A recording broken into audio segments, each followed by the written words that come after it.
Welcome back, folks. The U.S. Department of Education is announcing new tools to tackle anti-Semitism, Islamophobia, and related forms of discrimination and bias.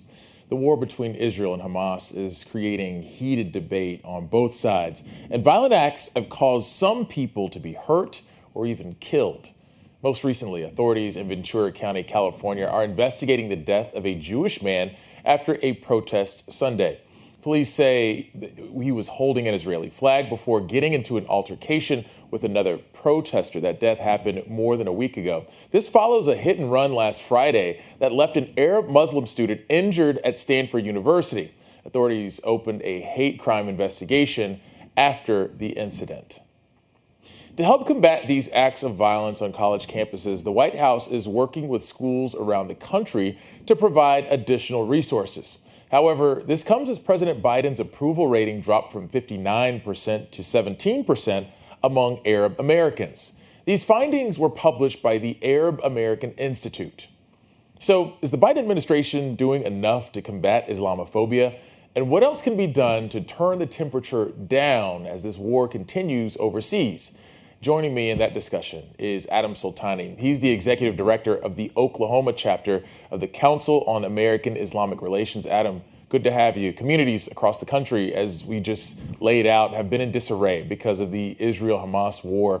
Demonstrations have turned into fistfights, including most recently at the DNC headquarters in D.C. Give me a sense of what you've seen where you are and whether you are positioning yourself to help people at this time of crisis.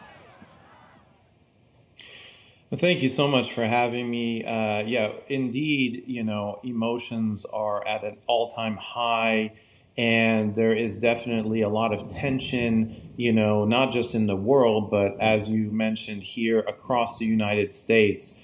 I'm glad to say that at least in Oklahoma, where I am based, we have seen people gather in support of, the causes they believe in, but we haven't seen any acts of violence or hate targeting protesters or, people rallying together to support Palestinians or the people of Gaza, which is the good news. However, I think it's important to note that, we need to find a way in America to not allow anti-Semitism, Islamophobia, or hate, whether it's racial-based or religiously motivated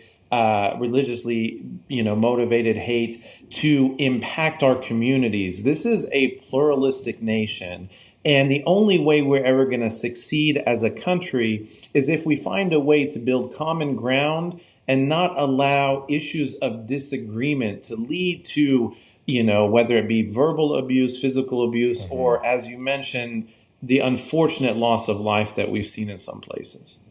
Yeah, there are people